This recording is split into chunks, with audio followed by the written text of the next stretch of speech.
solo kills, sometimes pick up a death. KT Rolster versus SKT. No hype needed. No hype needed, indeed. It's already there. Comes innately. We can see the first ban is going to be Lucian, taking that one away from Bang. And, of course, the respect ban of the Terrakachani. And they got him the double MVP in their first match. He played it 2T, and they have to take that one off the board. And Duke, after that Trundle performance, that one's going to get snatched up right away. And it's important that we have to note that they're banning Tarek on red side. The famous story about red side is that you have less room for those pocket bans. You have to go for banning the overpowered champions because, of course, the first pick comes through to blue side. So that's a lot of respect to Tarek. Will that be enough to stop the multiple invulnerability comps that KT have like? Because you can swap out one. It's just when you ban away two of those champions, you'll have issues. And yeah, the Zillion comes through, banned away on red. Kindred is available, and that seems like the preeminent jungle choice, given that Nidalee is off the table. Yep. So will be the first pickup here for Score in the jungle. Of course, Score historically, if he gets ahead, KT usually comes to a victory. It's been a little bit rough lately. How do you like this story, Achilles? This is what SKT does sometimes. They're like, you know, some people go for flex picks. Some people try to like hide as much information as possible. SKT reach for both of their solo lanes. They're not worried about counter picks. They're just going for power. Of course, you expect there to be a lot of lane pressure for Duke on the Echo. Someday was reaching for this champion in many scenarios as well. And Faker has become a Lulu main in spring and now an Azir main in summer. Yep, we'll see how long that lasts though with the upcoming changes in 6.11. Might very drastically affect the desire to pick up the bird on your team. But you never know, the Echo could be a flex. We saw... I can't even finish the sentence because we saw Peanut use it in the jungle. We did. And we didn't like that we never want to see it again. Someday picking up the Maokai will make a lot of sense. He has a 78% win rate on Maokai over 35 games. Score has been mousing over Aurelion Sol consistently. Okay. Locks it in. Always struck me as the sort of player that would play that Aurelion Sol, so it'd be good to see. Heavily expecting it to be mid lane, but I guess there's an outside chance of it being support. That is the reason why true. I say it is that Wolf actually on the side of SKT was messing around with Aurelion Sol support. There's reasons why it doesn't strike you as a strong support because, of course, the orbiting spheres are shown while you're in brush. But just because of where it was locked in, remember, we could have just seen Fly lock it in for himself. There's an outside chance it'll go to another lane. But coming back to SKT, Elise and Rek'Sai are the preeminent junglers available. Rek'Sai would give them the Tremor sense. We are in a meta now with Blue Trinkets nerfed. The vision is very hard to put together. It might have a lot of pressure in lane, so you could understand the Rek'Sai lock. But when it came down to the big match, when Blank needed to perform, what did he pick 3 games in a row against CLG? It was that Elise that has the lane pressure. His mechanics are on point with it as well, so either or is understandable, but I think the Elise suits SKT better. Yeah, and of course, Ezreal for Bang. What's more suitable than that? I mean, a champion that he says, you know, I don't even have fun playing this champion anymore. Actually, if you track back the Korean, he actually said, I don't have fun playing League of Legends anymore. Oh, that's very true. That's right. He said overall. But he's been playing it a lot. That's no comment on the quality of the game. That's just the fact that as a pro player, it's your job. But sometimes he gets to have fun, and maybe not Ezreal, the champion that gives him the most fun. Yeah, doesn't seem that way, but definitely one of the champions that we know him for. And KT, they're always going to flash the Draven until they finally lock it in. I don't know if Arrow gets his 1 Draven game a season today, but it would be a painful laning phase against the Ezreal. One that's manageable, though. SKT returning to their style that they showed at the MSI final, last picking support. Probably going to be one of those range supports. Soraka would be very much a plug-and-play decision they've been running recently. I mean, we've been seeing a hell of a lot of it, especially going up in lane against the Nami. It's going to be Jhin here for Arrow, and then Nami for Johnny. The Jhin lock-in is really interesting. We saw KT beat Longzhu playing Jhin a couple of days ago, specifically because there wasn't the damage take down the front line, but it's worth noting that Echo and Elise are not the same front line as the likes of Maokai and Rek'Sai that we saw in that series, so potentially Jhin could do some work. We see another team messing around with Jhin. It was almost a Rocks Tigers special last season when Prey was playing it a lot. We mentioned the Soraka. It's expected to be the support choice. Kramer had a bit of it as well. True. I mean, a couple of people mess with it. Soul actually played it as well for Kongdu Monster, but it definitely didn't really impress outside of Prey's games. Who else played it? Was it Nuclear? Fury played a game of it as well. Soul from Kongdu Monster was playing it. Okay, yeah, I remember Fury playing it, and it was very And it's the Soraka. So, again, very SK Telecom patch 6.8 now, patch 6.10. Not much has changed in their drafting style. Top lane is going to be the interesting one. Echo is going to have the lane pressure advantage, but someday is on his old trusty Maokai that really brought the game back. Remember, the game was up to be won, specifically game 2 of the series against Longzhou, and then someday made the big teleport plays, and they overwhelmed the Jhin comp. Now it's Jhin and Maokai on the same team. And Aurelion Sol mid is going to be probably the Summoner Spell heal. Players don't feel the need to take teleport just because you have access to that E to make it between lanes. It's just one of those things where you look at certain players like Clearlove and you think you know their jungle, their champion pool. Same story with Fly. He plays the Malzahar, so of course he plays the Aurelion Sol. But how will he do in lane against Faker? That's the new question. Yeah, it's a really interesting one too. But it also just going up against an Ezreal who's obviously going to build that Iceborne Gauntlet is going to negate a lot of the mobility that Aurelion Sol has. I mean, you just clip him with a True Shot Barrage, you know he's coming down mid, you just clip him with that, and suddenly he's on the ground. Cooldown comes in, and he can't just come floating into your lane anymore. It's a good point, but the front line for KT will be very powerful. We're talking about Maokai, Aurelion Sol will build tanky, and so they'll have a decent front line to tank up the damage from Ezreal, and then it's the AD carries that honestly the big differing point. Never really sure how to conceptualize Jhin. Some games he seems to really power through, other games he struggles, but tried and true for basically all of SK Telecom. Power picks across the board. Yep, well, let's see who's going to come out on top and get straight into this first game of the Telecom War. It's KT versus SKT.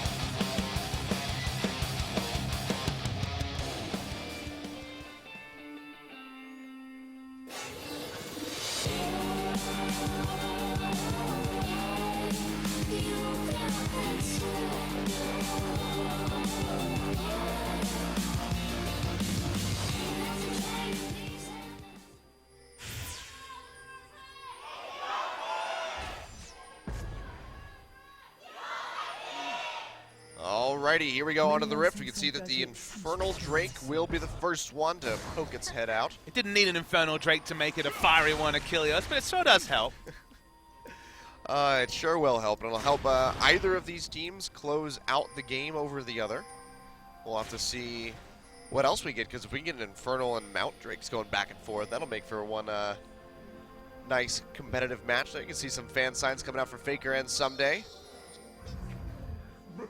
Someday in an interview said that his wrist problems that plagued him during spring are behind him, so that the fans don't need to worry about that anymore. Good. Sticking with his power pick, I think Maokai this week might eclipse Renekton as his most played champion of all time, and the win rate is significantly higher, so it's not necessarily a Maokai one trick, but he looks good when he plays the tree.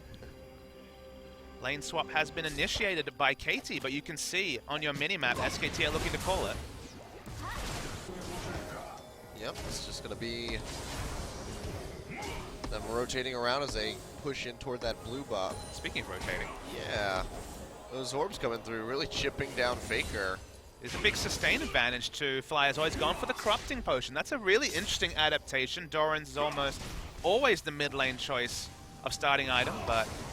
I mean, do you think that that's going to lead straight to a Dark Seal here in the mid lane, or do you think it's just the Corrupting Potion to get that little bit of extra sustain, and then he'll go back and start building that, you know, that more tanky build like you mentioned earlier? So it's good that you bring up the Dark Seal, because you have so many extra back timings. Some more great harass comes through between these two. Trading back quite well between the two of them. One more charge on the Fly potion. has the combat summon. He has Summoner Spell heal, so Faker needs to be careful in that regard. But coming back to the itemization, remember that Aurelion Sol's playstyle, as exemplified by Huhi, is a lot of quick backs. Because you have access to your E, you can get back to lane as if you're powerballing like Rammus, and so you can get earlier shops.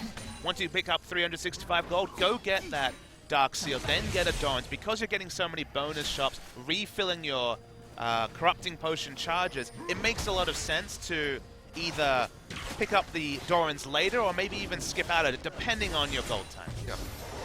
Makes sense, and right now Faker's not going to be at a point where he can shove the lane and get, you know, those Arise passive charges onto the turret, so you don't have to worry about having that chip down early either. And that's an interaction that we won't have to worry about at all. Yeah. Very, very short amount of time, It'll be gone. And probably so will his ear. You know, there's a chance, but we all thought Azir was gone once upon a time and he stuck around. So I, for one, won't be sad to see the back of Victor versus Azir every other game. But I have an Aurelion Sol versus Azir, so changes are already coming in, Papa. See, the upside of Azir as a mid lane staple is that at least he has playmaking ability. You know, you can really appreciate a good Azir sec play. I mean, we saw Fakers just from the last game. Absolutely. Going in underneath of the inhibitor tower, scooping up a Maokai. So we'll see what plug-and-play choice replaces Azir as the most staple, because if it's Victor, then again, you lose some of that playmaking ability. So let's hope it's something with fun initiation mechanics. We're just maybe some Talia. We're going to get Ziggs and Xerath again. Look, we saw Ziggs in the LCS earlier today. It lost, thankfully, because we don't want anyone getting any pesky ideas around Korea. Yeah. We remember the last time Ziggs was here. And, it was sad times. It's like the Cold War of League of Legends. I mean, absolutely. Ziggs versus Xerath as a laning matchup. Actually, it's more like the Korean War of League of Legends, because that's still going on. Those matches lasted an eternity. Very, very true. But a year's removed, and Ziggs has changed a little bit since then, so I have to feel with the change to Baron buff that the Stall-Out Fest would be at least 10 minutes shorter, but 10 minutes shorter of forever is still a long time. Yeah. We've actually been seeing some surprisingly fast games so far at the beginning of this split, too. We've got a lot of sub-30, and then even then, within 35 minutes of each other. I mean, the big story is you have to fight more often. You cannot give up elemental drakes depending on which spawn comes through. So dragons are heavily contested. No longer is it, well, the enemy team has 2, what does 3 and 4 matter? We'll fight for the 5th one. Yeah. That's not the sort of story you have. Every dragon is precious. Every dragon needs to be fought for. So we're seeing more fights, thus more snowball, thus more gold on people earlier. And the result is some very watchable League of Legends. I think it's actually been 2 great weeks of Champions so far. Yeah, been highly competitive. But of course, with those changes, Rift Herald has just kind of become the unwanted one on the map. Did you want to say stepsister or something? I was going to say something along those lines, but somebody out there is going to be watching that. And you want to be gender neutral. Yeah, they don't want to. I don't want to offend anybody. Really? What about NA LCS fans? You seem to offend them all the time. They're not. Those aren't people. Oh. Hey, that's still going on. We need that viewership. I know. I'm just kidding. Duke, though, going to take a lot of damage on the bot side. Has to burn the flash. A nice patient play from Score, and someday they didn't use the Twisted Advance much later. Oh, in mid lane. Yeah, Faker going in to get some damage. Will get stunned up. Not going to be able to finalize a kill. Duke just going to get the shield from the parallel convergence. Score not going to get caught by that one. He's going to go straight in on the Someday, who's taking up the tower. Nicely Duke is done. just not going to get out of this one. So Someday clean still from live. KT Rolster. This is the sort of play that they oscillate between clean, decisive league as Arrow's all alone. Yep, getting silence as he stands in that field. The bubble comes Nice through, stun. and now bang! Going to get hit up by that Ignite. Gets one more hit in. Will finish him off, and Blank coming in on the backside. Will he get the Cocoon? It's not going to happen. And Johnny takes a bit of damage from the Starfall, but it's just going to be Arrow going down in that top side. Almost a re-engage, almost a 1-for-1 trade, especially considering that Blank was coming in to make it a 3v2, so someone would have died even with the mechanics. They don't quite get the 1-for-1, but across the map, the win goes over to KT and in the mid lane. Yep. The trading never stops between these two. A lot of feeling. Faker taking a ton of damage. Oh, he's still the going. flash forward by Fly. Faker, Can he hit the ult? Gotta respect the ult. Does land. Can Fly hit these last The range, few stars? please. Throws out the Q. It's not going to connect. And now Fly in a really bad spot. And Faker says, you know what? You're going to go down. You come this far in, taking you out. We've talked about fighting with fire. Fly, this whole laning phase has been chipping away at Faker. But then he goes full solo queue with the turret dive. Unnecessary. Didn't seem to know the range as well. Didn't have boots to have the movement speed to get the damage in, and thusly punished. Yeah, really nicely and patiently played there by Faker. Really poor from Fly. You should never see play like that at the highest level, especially in such an important match. One that can really tiptoe your season. And although it's just another best of 3 in a long 18 best of 3 season, it's never just another game when it's KT Rolster versus SKT. Yep. Fly, maybe not knowing the limitations of that Aurelion Sol quite just yet. You can see, though, it's going to give SKT enough confidence to move over to this Infernal Drake. They'll take it at about the 8-minute mark. So a nice early-ish dragon start to come out, and those stats are going to start stacking up. And the fire burns again, Achilles. Another Infernal Drake next. Gonna keep it going, and I mean... It'd be great if there was 3 Infernal Drakes. That's when you're like, scripted, question mark? Yeah, I mean, that just sounds really dirty as well for Faker on the Azir, getting that many extra stats. In general, there's 4 decent damage dealers on the side of SKT. Yeah. Fly doing his best to hold the minion wave. Doesn't turn bottom lane. Okay. That happened. Yeah, so Wolf is just dead. I guess he got rooted and popped by... We'll have to hopefully get a replay of that one so we can see exactly how that one turned out, because he got a little bit of chip damage off onto him and then backed off, and then suddenly we come back and he's dead. So the reason why we can't talk about a little bit of chip damage is look at the itemization from Arrow. This is not a build you see from he's got a Dirk. Jint. He's gone for a Dirk. That's not a Caulfield's Warhammer. That's not going to be either Infinity Edge or the more staple choice when it comes. It's not a BF Sword first time. It's looking like it's going to be Youmuu's Ghostblade Jint. Be really interesting. We'll see how this one turned out. So Wolf just doesn't respect forward. the W, and the Dirk damage, just 229 last order from the Jin just kills him. Oh, Faker going in, gets the Emperor's Divide on the fly. Here comes Blank as well. That's a dead Star Dragon. He's going to fall. Blank finding the kill for himself, and SKT are just going to keep this train moving along the tracks. Had decent vision on the left side, but not deep enough to spot Blank coming in. He was the assist that got them the kill pressure, and now with the summoner spells down after the greedy turret dive, SKT targeting out the young mid laner from KT Rolster. Yep. Doing a good job of it. We can see Faker not going to be going for anything like the Abyssal Scepter start, just going to be going straight for that Nashor's Tooth with the double Doran's Ring in tow. Meanwhile, Fly is flying. He's going to be, he is flying. He's going to be splitting up a little bit. Look at that turret health, just giving free time to a Stinger Azir. This is the result you get. Yep. 6-11 will say no more. Still get some good damage in, but not nearly that much. Needs to be quick with the blue buff pickup, or he will lose that turret. Oh, well, Tidal Wave's going to come out on the bot side, and Johnny going to take some damage, so just throwing that one out there. That was interesting. Yeah. I guess he was looking for the Tidal Wave into the easy route from Arrow and maybe some follow-up, but Wolf just was like, oh, I'll just slide to the left. I mean, Bang still had his heal up to help out the Soraka. It was very much to try and kill Soraka, but didn't look realistic in that particular scenario. But I want to talk a little bit more about the itemization. So no Essence Reaver suggested by this, but of course could come in later. Yeah. Also, the Infinity Edge. Those are the 2 starting items we see. So Youmuu's Ghostblade on Jin. When you get the last auto attack in, you're going to have an immense amount of movement speed between the active and also the passive that comes through. Yeah. So going to have a lot of maneuverability, and flat armor penetration in his ult means that early game, this damage should be pretty big. They're just going to open up with the Jin ultimate as they try to get on the Wolf. Here comes Someday with the TP. He's going to get locked up by the bubble, and he goes down. Hachani finds the kill. Now Someday kiting up on the front side. To catch Blank as well. Yeah, oh wow, they do catch Blank, and he has to flash over the wall. That'll get him to safety, so just TPUs, but they find a kill again onto Wolf. You just see the power of Serrated Dirk as an eye. One of the reasons that these Youmuu's AD carries are doing so well is the ability to get the flat AD, but specifically 10 armor penetration against the very low armor bot lane opponents. Just opens up plays like that. When you have AD abilities, like Jin does, of course, you can open up very big slow and plenty of damage. Maokai comes in, and you have to respect the laning power, the laning supremacy, especially when it's a champion whose itemizations are for scaling against a champion who's bought the most powerful 1,200 gold item amount imaginable. Yeah. Well, that kill and assist is going to be quite nice here. Zero continues along this build path. Faker trying to get in to finish off this turret, but not quite going to be able to do it due to that W. Duke going in for a trade on to Someday. Does have Hachani and Score waiting in the wings, so now Duke going to have to hightail it out. Already blows the flash to get in. 3-man dive, but here comes here. Blank. Yeah, they cannot get the lockup. Somebody's going to go back in here. Huge amounts of damage comes down and it locks up Duke, and he falls. Blank now on the run.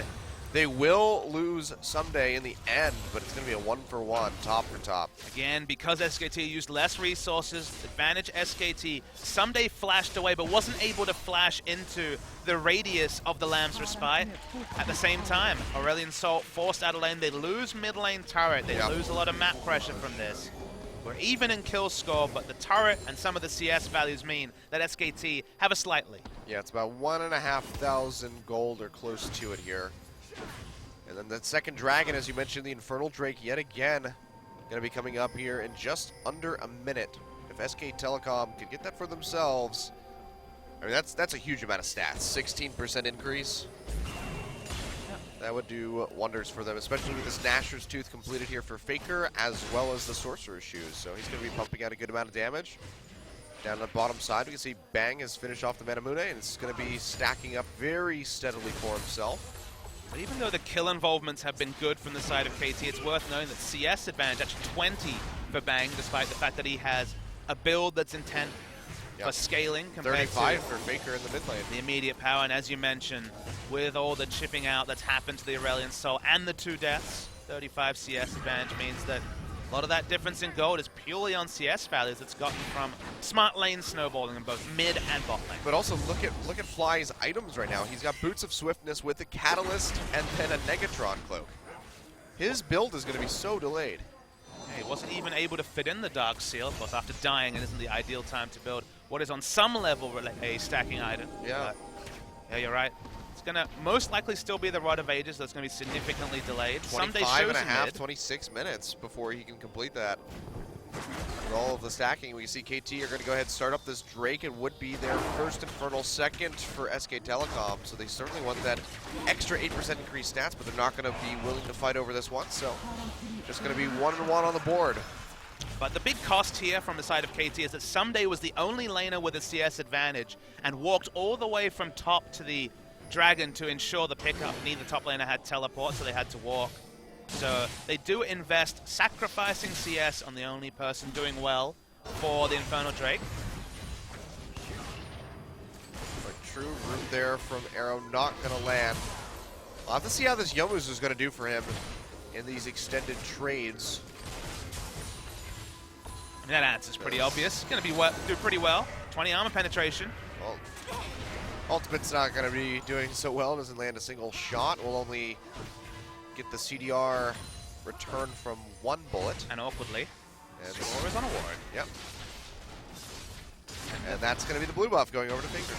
Yeah, that's the thing that SK Telecom showed, is although they had that short vacation since the end of MSI to their match 2 days ago, they're still on form. They still know their win conditions. Their play around the Trundle pick in Game 1 against CJ Entus was beautiful to see, setting up that Trundle to have a split push advantage, and just everything that we've seen from them in now soon to be 3 games is very ordered play. They see something, they call it out, scores in the bottom lane, instant rotation to take the enemy blue buff. Also capitalizing on the pressure that Faker has from just dominating this mid lane matchup. So always a pleasure to watch SKT playing on form. You know, I just watched Faker playing this Azir in this game, and you know, it begs the question, why ban Lucian instead of the Azir on the blue side for KT Rolster? Because you trust in the counter pick, and there's been times that Fly has been able to make counter picks work. We remember him, KT leaving open Rise and then taking Malzahar and dismantling a mid lane Rise. But you know, sometimes your confidence in your mid laner to play the counter matchup or an off meta matchup comes back to haunt you in situations like this. Yeah. Now, if you 50 CS down, though, now, at this point. And he just got the Blasting Wand for that Rod of Ages. Yep. Well, he gets the flash over the wall, but here comes the Tidal Wave. It's going to pop him up, bubble as well to collapse on top of him, and Score will find the kill. Range support problems right there. I'm going to put down some vision, clear some odds on this. Well, now this is a bank prop. Flashes out to get away from that curtain call, but it's not going to matter. The bubble connects yet again from Machani, who's having a good showing on this Nami thus far. Baker going to go straight in on the Fly, gets locked up by the Q stun, has to pop the heal to try to keep himself alive. Baker goes in, gets the Emperor's Divide down. Score getting popped over into the wall. The Lamb's Respite comes down to keep himself alive. Baker looking like he wants to turn this one back around with the arrival of Blank. Duke and Someday keeping each other busy up in the top side. Someday actually might win this. Duke still has the ultimate available. Should juke back now, there it is. And he will be able to walk out safely. So Faker making up for that kill over on the Wolf. Faker sparing his team's blushes. A storyline as old as competitive league itself, it feels like at this point. Yeah. So they'd already gotten those 2 kills, so this is just an exit route, but Fly gets really, really cute. He thinks he's buying time for his team, instead just gets hugely outplayed by Faker, who just turns on to Score, walking into 2 Sand Soldiers. Doesn't matter that his ult and summoners are down. Yep. And SKT just with that pressure, push into mid, get the mid inner turret to half health. The Faker show has been renewed for another season. It's going to be a problem, though. Oh, nice repel there by Blank to dodge the root from the Twisted Advance, and he will go ahead and flash away to safety. So keeping himself safe away from Someday. Very nicely played by SKT. I like that we've come full circle from Faker only being the second best Azir player on his team to teams looking at 6-11 patch notes and being like, finally, we can hold down Faker.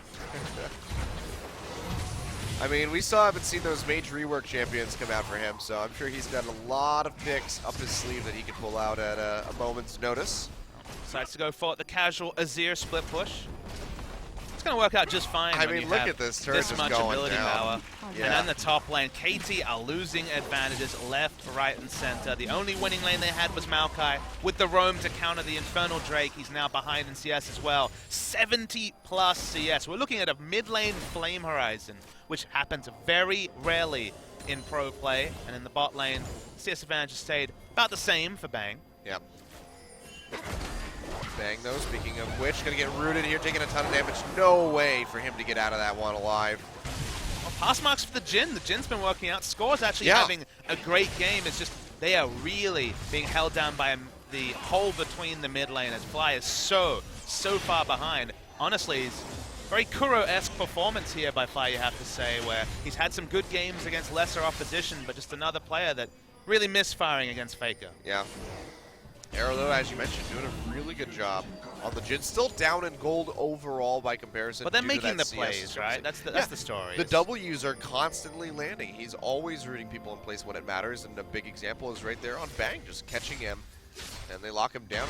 There's just nothing that he can do. Wolf saying, you know what, it's not even worth it for me to use the wish to try to keep you alive. I know that you're done so.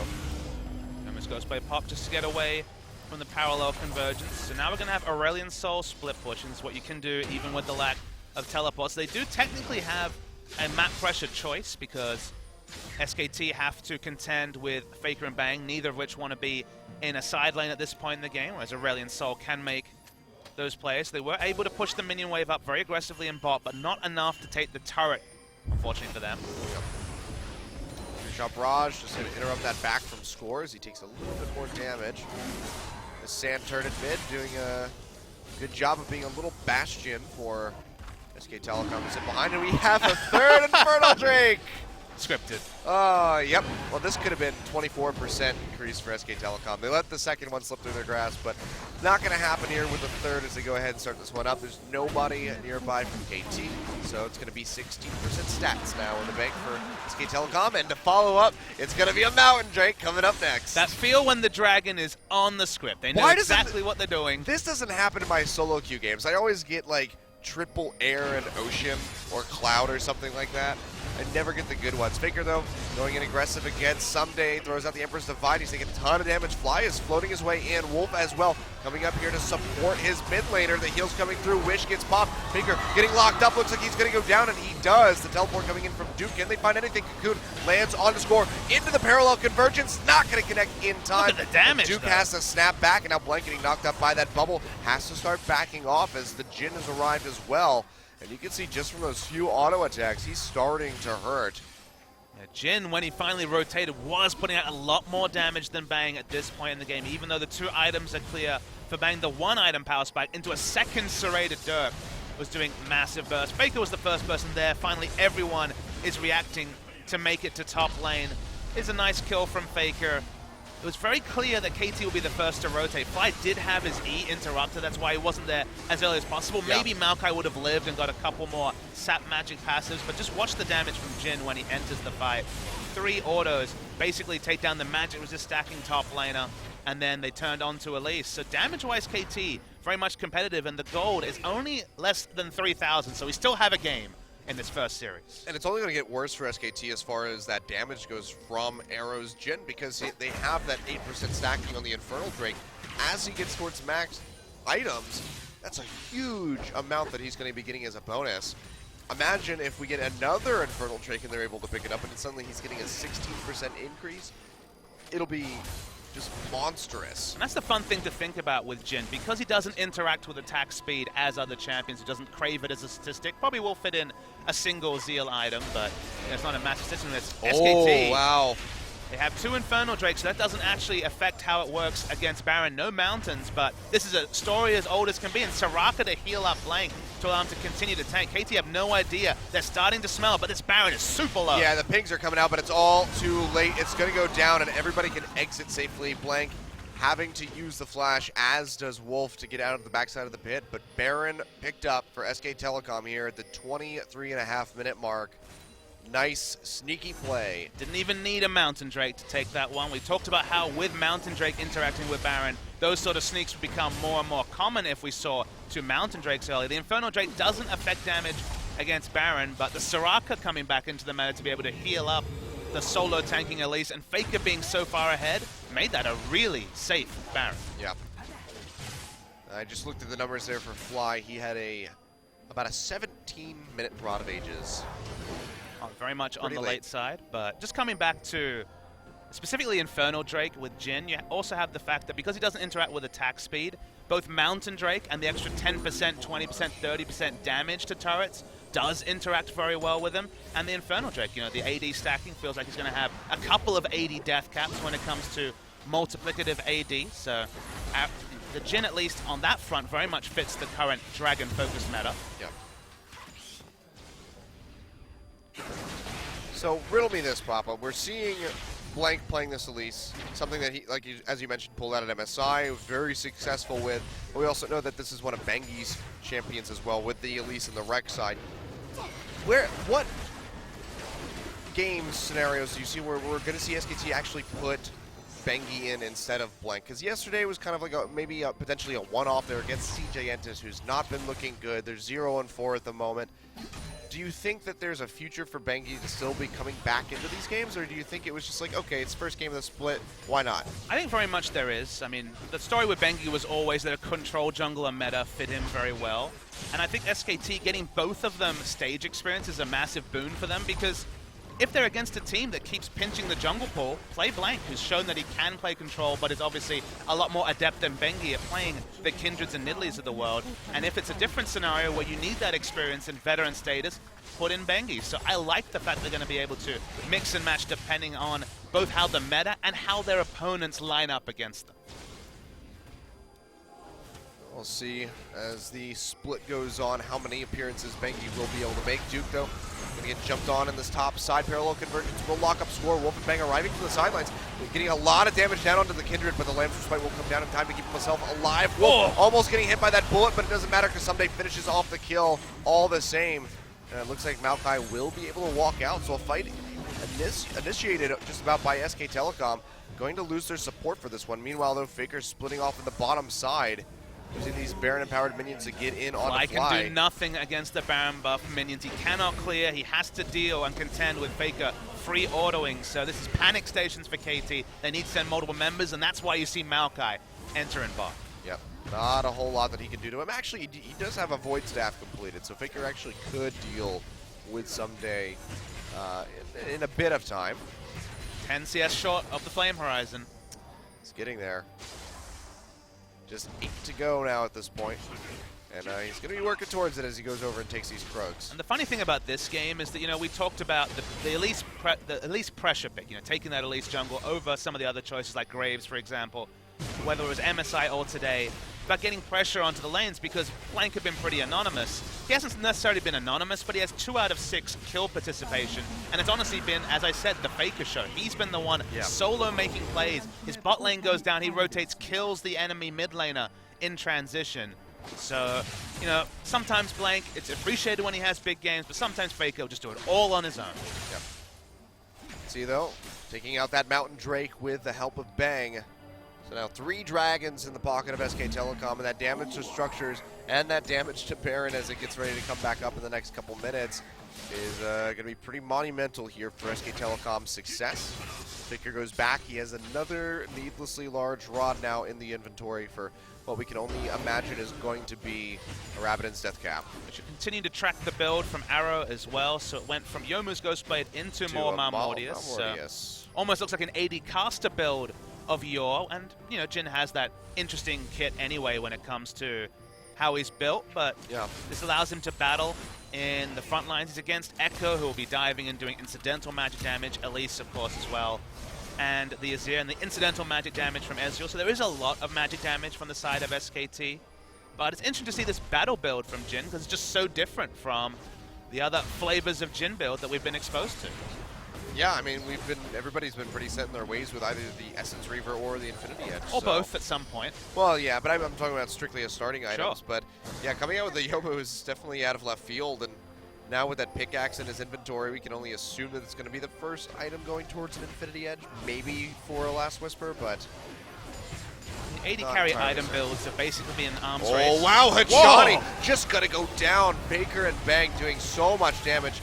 Watch the Jhin. Straight through the Mermaid. Faker going to be trying to eat all these body shots from Bang. He will be able to block all of the shots aside from the first one. So Bang's still low. Faker pushing out the Emperor's Divide, taking a lot of damage. Arrow goes in, trying to finish him off. He's got that Hex Trigger shield, but it doesn't matter. Faker finishes him off as he flashes over the wall for the skill points, and now you can see Blank eating up those tower shots, the wave crashing in. He's going to be able to reset aggro, and they will find themselves a tier 2. So 3 for 0 plus tower and maybe more for SK Telecom. The prospect of killing Faker baited KT, and specifically baited a backline AD carry like Jhin to try and flash over the Emperor's Divide. Wish was still available. Faker was still completely on form, completely outfoxed Arrow, and now they break the base and are looking set to go, SK Telecom. Yep, see Someday pushing forward, but even so, still taking a ton of damage from Faker with that Azir. And the inhibitor goes down in the top side. It's just so amazing as an AD carry to play on the same team as Faker, because the amount of aggro this one player draws is insane. So watch this fight. The ultimate from Jhin is actually super on point. 2 shots onto Bang. The 4th one probably would have killed him with a Deathfire touch prop. It looks like Faker is completely caught out, but he has both Summoners up and Soraka Wish available. Arrow gets so greedy. He doesn't have the consistent damage to go against Faker, and then Wish comes through. But what I mean is, Bang this whole time is basically untouched in the backline, because just like every team that Faker has been on, everyone wants to kill Faker. Yeah. He also flashed on top of the Emperor's Divide, so he still got popped up when he came over that wall, so that denied him damage. So he actually could have finished Faker off if he had I think 1 extra auto wouldn't have made the difference. Needed 2, and only 1 was denied from that interaction. The result, still, Jhin is not an AD carry that gets into short range wherever possible. He wants to be in spellcast range only. Duke's taking a lot of free damage, but... He's eating up this front line here. He's going to go ahead and use the ultimate, so... Flash down as well there for Duke. It's interesting that he was sitting there soaking all of that. But now SK Telecom, Baron has respawned. Dragon still a couple minutes out. But they have that wave of super creeps building up at the top side. You can see it's accumulating pretty well at the moment. So it's definitely going to have to be answered. And it's going to be Fly that goes back to try to take care of it. Worth knowing that even with all his extra shops, Faker is at 4 items, and that is 4 expensive core items compared to 2.5 on the side of Fly. Yep.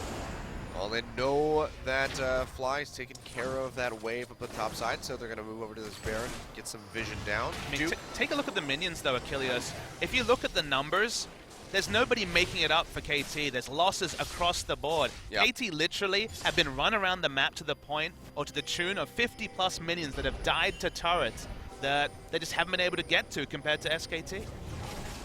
To his credit, Hachani is beating Wolf. Yeah. So he's got that going for him. But speaking of Hachani, taking a ton of damage, Tidal Wave comes out. True Shot Barrage, not going to connect. Nice double bubble as well to keep himself up. But yeah, not looking good here for KT Rolster. Flash now down on the Nami. Duke going to get engaged on by Score, taking a bunch of damage. Jukes out the W. Parallel Convergence will come up with a stun, and using that... Meanwhile. Yeah, using that passive, he's going to be able to zip his way away. There's a ward in the pit, but they don't even care. They're just going to be able to take it. Yeah, they know that Score's just chasing Duke around rather than worrying about the Baron. So I mean, KT had full information there. They realized they were just trying to get a kill for trading for Baron. They knew that Duke was just buying time, but the inevitability of the whole situation, unfortunately, nothing KT could do to stop it. Yep. And it's... Shut up, Nami. Someone had to say it. Yeah. Well, things are continuing to look a little bit rough here for KT Rolster. Ocean Drake, oh, that's boring. Well, you know, it's still the 3 most powerful Drakes. Yeah. So, I'll be too disappointed that Cloud is the only one that is skipped over. I was hoping that we would have triple Infernal, double Mountain Drake or something like that. Triple Infernal, triple Mountain. Let's do it, guys. Let's go all the way. Well, we don't have enough time for the triple Mountain. The next Drake that we see will be the Elder Dragon. That's true. Good point. We'll see him spawn in 6 minutes or so. And, yeah, 50% increase on the 16% that they have would put them at 24%.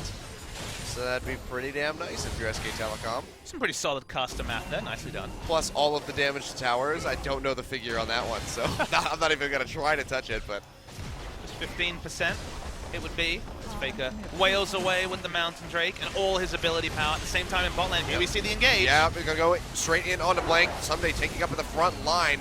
Bell comes through though, and Duke goes deep into the backside and gets locked up. GA pops. GA does get popped. He doesn't have the flash, does have the ultimate available though. Fly looking like he's going to be the first one to go down. Hachani falling very quickly alongside him. Score is going to go down. Arrow popping the ultimate, but there's nobody but tanky members right up in his face, so he cannot hit any of the priority targets. And with 3 members down, just Arrow and Someday up, looks like this is going to be game for SK Telecom, taking down the first Nexus turret here at 34 minutes. Just waiting for a minion wave to come in. They're still riding the Baron buff. This would be the game ending. Only 2 members from KT. Nothing they can do to stop the onslaught from 5. Yep. And we're going to see Duke teleport in just to ice it all out. That he is. Turrets go down. You can see that. Nexus getting shredded, as is Arrow's HP bar, the final member of KT to fall. 13-9 in the end, and SK Telecom making it look easy. Said it before, I'll say it again. The Faker show has been renewed for another season, completely on form. Another one of those games where it feels like he brings his own basketball to the court. He decided the game. He dominated the game. We still saw the ganking jungler coming through from Blank, but he wasn't needed. Faker did it all himself. Yeah, Faker definitely performing in that one. I mean, just the sheer amount of damage, split pushing as Azir with just flash cleanse. He does things that you just shouldn't be doing. Split pushing with Azir is a dirty word. We always talk about double TP versus Azir having to stick in the mid lane. No one told Faker. He decided to go bot, then he went top. He was just having a fun old time. Yeah. Definitely had fun with KT, making him look like